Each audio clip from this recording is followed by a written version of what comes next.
বাউল সম্বন্ধে আমার সেরকম অভিজ্ঞতা নেই, এটা মানুষের ভালোবাসা দয়াতে আমি চলে এসেছি, তো এটা আমার একটা খুব নেশা বলতে পারে। আমি দিলীপ খেপা শিমুরালি থেকে আগত ইয়ং বাংলা চ্যানেলে বাউল সঙ্গীত পরিবেশন করতে এসেছি। হ্যাঁ, শুনুন আমার গান এবারে। বিধি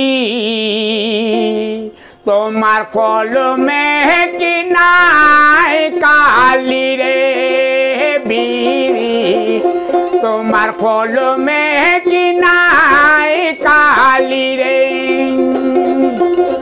কলমে নাই কালি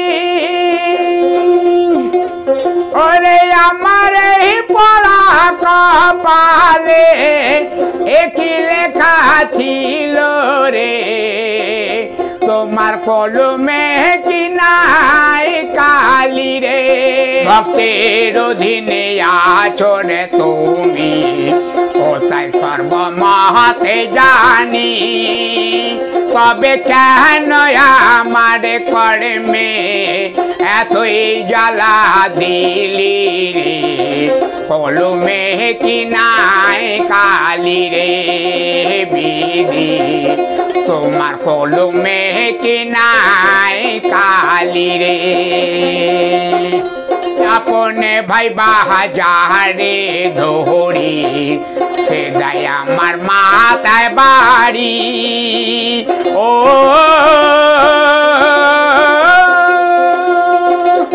আপনে ভাই বাহারে ধরি আর সে দেয় আমার মাথায় বাড়ি, কোন সেতে আমায় বিধি অকুলে ভাসাইলি রে, তোমার কলমে কি নাই কালি রে, বিধি তোমার কলমে কি নাই কালি রে, বিধি তোমার কলমে কি নাই কালি রে।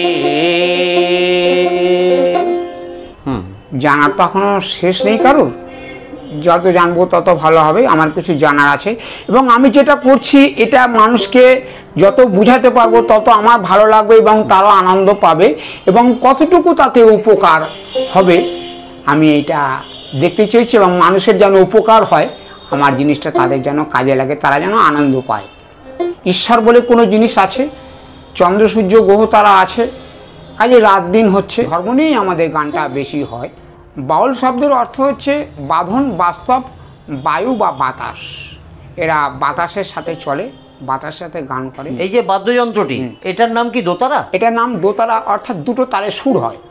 এবারে পরবর্তী কোন সঙ্গীত আপনি পরিবেশন করবেন? পরবর্তী কি সঙ্গীত শুনতে চাইবেন আপনি? দেহতত্ত্ব নিয়ে যা কিছু। দেহতত্ত্ব নিয়ে।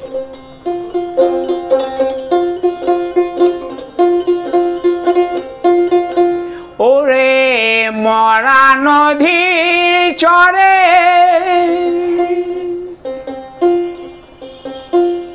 আর সর্পের মাথা ব্যাঙের নিত, ময়ূরে কামলে নাচে রে, কিতা মশা দেখলাম গিয়ারে, ওরে মরা নদীর চরে সর্পের মাথা ব্যাঙের নিত, ময়ূরে কামলে নাচে রে, কিতা মশা দেখলাম গিয়ারে। চড়াই গেল চুরি করেতে গিরাস্ত পড়ল ধরা, হাইকোর্টে হেতে বিচারে গেল, হাকিমে তিনজনে মহারারে, কিতা মশা দেখলাম গিয়ারে, কিতা মশা দেখলাম গিয়ারে। ওরে মরা নদীর চড়ে সর্পের মাথা ব্যাঙের নিত, ময়ূরে কেমনে নাচে রে, কিতা মশা দেখলাম গিয়ারে। 80 বছরে বুড়ি ছিল, বামে কাটা শীতে, মায়ে ছেলে প্রেমে করিল বাজিল পিরিতি রে তামসা দেখলাম গিয়ারে ওরে মরা নদীর চড়ে আর পেরে মাথায় ব্যাঙের নিত্য ময়ূরে কেমনে নাচে রে তামসা দেখলাম গিয়ারে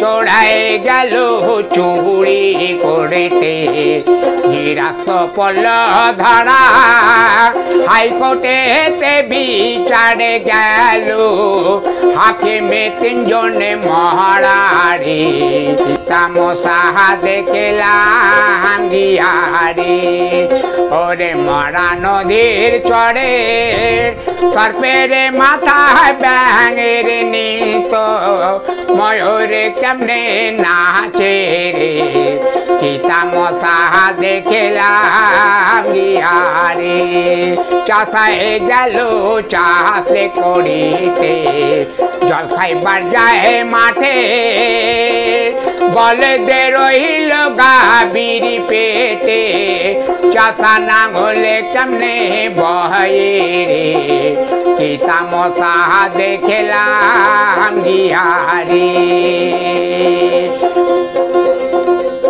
তামসা দেখলাম গিয়ারে আমারে যখন হইল রে জন্ম মা ছিল না ঘরে বলতে কইতে ভাই জন্মিল দয়াল মা ছিল না ঘরে রে তামসা দেখলাম গিয়ারে তামসা দেখলাম গিয়ারে গান বাঁধিছে হালিমে মিয়া জেলা বরিশাল সারা জনমের মতো চালো ঘরে বাহারি রে তামসা দেখলাম গিয়ারে ওরে মরা নদীর চড়ে সর্পেরে মাথায় ব্যাঙের নিত ময়ূরে কেমনে নাচে রে তামসা দেখলাম গিয়ারে তামসা দেখলাম গিয়ারে তামসা দেখলাম গিয়ারে।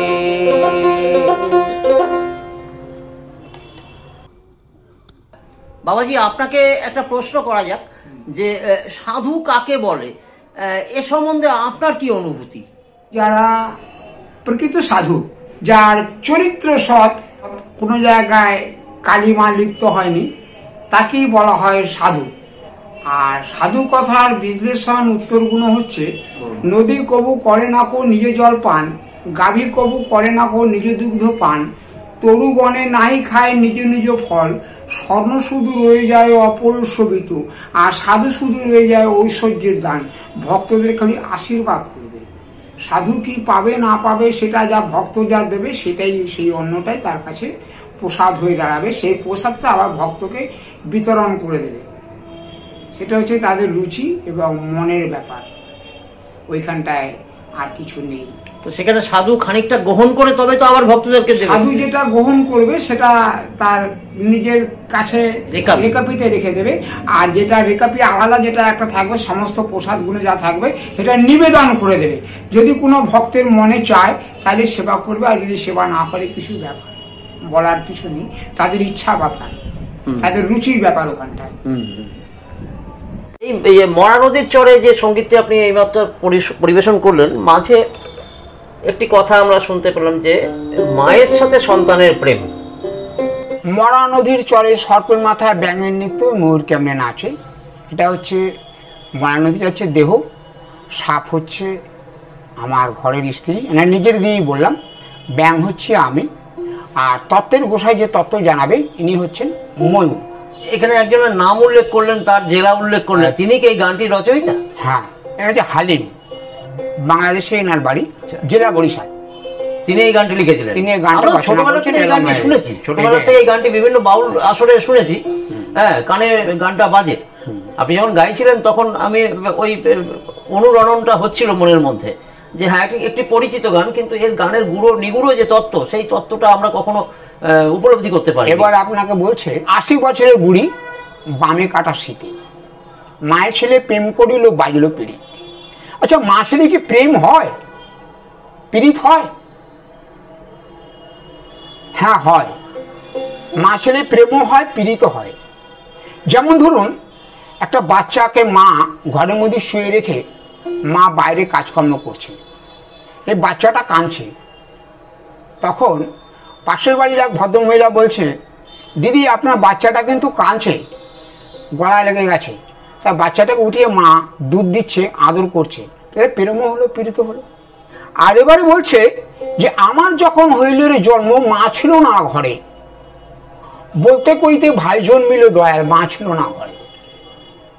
যেমন লবকে রেখে জল আনতে গেছিল, তখন আসার সময় বলছে যে দিদি এই লবকে রেখে গেলাম, একটু দেখো।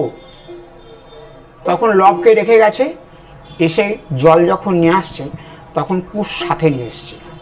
এ হচ্ছে লব আর কুশ, দুটি ভাই। আর বলছে যে চাষায় গেল চাষ করিতে, জল খাইবার যা মাঠে, বলদ রইল গাভীর পেটে, চাষা নাঙল কেমনে বলে। তাহলে চাষাটাই বা কে, বলদটাই বা কে, আর গাভীটাই বা কে? চাষাটা হচ্ছে যেটা আমার জন্মদাতা পিতা, যেনাকে আমরা গুরু সম্মানে দেখি এবং ভক্তি শ্রদ্ধা করি, মা বাবার ওপরে বড় কেউ নেই। গর্ভধারিণী মা, মা ধারণ করেছে, মা লালিত পালিত করেছে, মানুষ করেছে। বাবা সংহারকর্তা, সৃষ্টিকর্তা, বাবা সংহার করে নিয়ে এসছে, সৃষ্টি করেছে আমাদের। মা আমাদের খাইয়ে টাইয়ে যত্ন আদরে রেখেছে, বড় করেছে। তার পেটে আমি হয়েছি বলদ, গাভীর পেটে বলদ রইল। তাইলে হচ্ছে আমার চাষা আমার বাবা, গাভী হচ্ছে আমার মা, বলদ হচ্ছে আমি। গান বেঁধেছে হালিম মিয়া, জেলা বরিশাল। আমাদের ইয়ন বাংলার চ্যানেলের পক্ষ থেকে আপনাকে অনেক অনেক ধন্যবাদ জানাচ্ছি। আপনাকেও অনেক ধন্যবাদ, নমস্কার রইল। বাদ দিলীপ খেপা। হ্যাঁ, লালন সাহের গান করছি। হ্যাঁ, প্রচলিত গান। কুষ্টিয়া, জেলা কুষ্টিয়া। ওনার গুরুদেব তো ছিলেন সিরাজ সাই, তার লালনের গান করছি।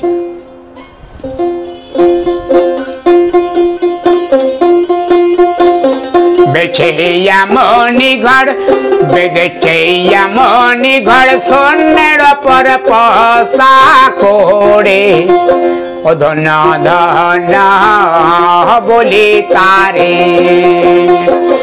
ধন ধন বলি তারে। বেছে এমনি ঘর বেঁধেছে, এমনি ঘর সোনের পরে পসা করে, ও ধন ধন বলি তারে, ধন ধন বলি তারে। ঘরের মাত্র একটা খুঁটি, খুঁটির গোড়ায় নাই রে মাটি। ঘরের মাত্র একটা খুঁটি, খুঁটির গোড়ায় নাই রে মাটি। কিসে ঘরে হবে খাটি, কিসে ঘর হবে খাটি, ঝড়ে তুফানে এলে পড়ে, ধন ধন বলি তারে, ধন ধন বলি তারে। পেছে এমনি ঘর বেঁধেছে, এমনি ঘর সোনের পর পোতা করে, ধন ধন বলি তারে, ধন ধন বলি তারে।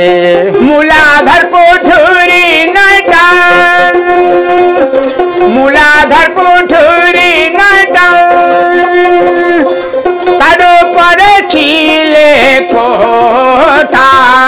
তাহাই এক পাগলা বেটা, তাহাই এক পাগলা বেটা, বসে একা একা সানে অধনা ধনা বলে তারে ধনা ধনা বলে তারে বেছে মণিগড় বেঁধেছে মণিগড় সোনের পর পোষা করে অধনা ধনা বলে তারে উপর নিচে শাড়ি শাড়ি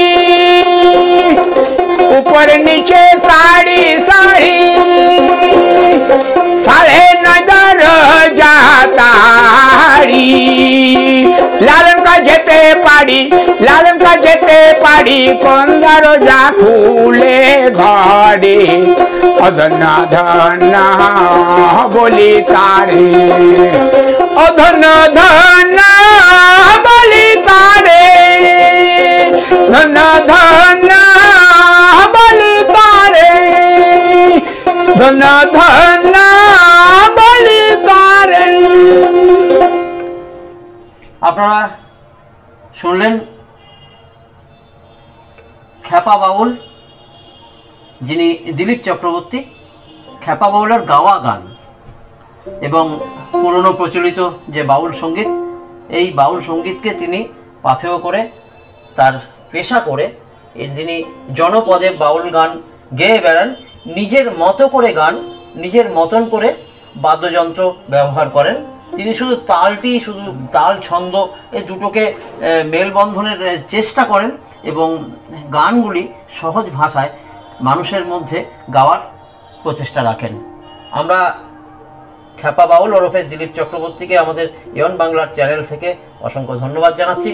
ধন্যবাদ জানিয়ে আমরা আমাদের অনুষ্ঠান শেষ করছি। আপনারা ভালো থাকুন, সুস্থ থাকুন, নমস্কার। শ্রদ্ধায় মাননীয় এবং শ্রী দর্শক মণ্ডলী শ্রোতাগণকে আমারও জোড়হাত করে অনুরোধ, আপনাদের চরণের তলায় আমাকে রাখবেন। আমি সেরকম খুব একটা ভালো পারি না, তবে তত্ত্বগুলো আমি যেটা বললাম সেটা আপনারা জাজম্যান আছেন, জাজ আছে সামনে, এনারা বিচার করবেন। আপনাদের ভালোবাসায় আমি করে গেছি, গান বাজনা সেরকম খুব একটা ভালো জানি না। যদি কিছু ভুল ত্রুটি হয় আমাকে ক্ষমা মার্জনা করে দেবেন। তবে আমি এখনো শিখছি, শেখার তো কোনো শেষ নেই। বলে কয়ে কাউকে সাধু করানো যাবে না। সাধু সঙ্গ সর্বশাস্ত্রে কয় সাধু সঙ্গ লভ মাত্র কৃষ্ণ প্রাপ্তি হয়। তা কৃষ্ণ হচ্ছে কর্ষণ অর্থাৎ কৃপা, কষতে থাকবে কৃপা করবে। সব কথার অর্থাৎ হচ্ছে মরা। ভারতী যে রতি রক্ষা করতে পেরেছে তাহাকে বলা হবে কেশব ভারতী। আর কৃষ্ণ ভক্ত যারা, তারা আমার মনে হয় যে গাভী পুষবে, তারা কোনদিন ছাগল পুষবে না। এখন হয়তো কেউ ছাগল পোষে, আর্থিক অভাবে পুষতেই পারে, সেটা কোনো কথা না। তবে কৃষ্ণ ভক্ত আমি জানি যারা, তারা ছাগল পোষে না। কৃষ্ণ ভক্ত যদি হয় তাহলে একটু আবার সেই পুরনো কথাটা মনে পড়ছে যে জীবের উচ্ছিষ্টের সারাংশ আর জীবের বমি, এই তিনটে আমি সেবা করব। এবং এই তিনটে জিনিস না হলে কোনো পুজো পার্বণ, আনন্দ উৎসব, ক্রিয়াকর্ম, যাগযজ্ঞ কিছুই হবে না। সেটা হচ্ছে জীবের উচ্ছিষ্টের সারাংশ, জীবের বমি, যেটা হচ্ছে দুধ, ঘি, মধু।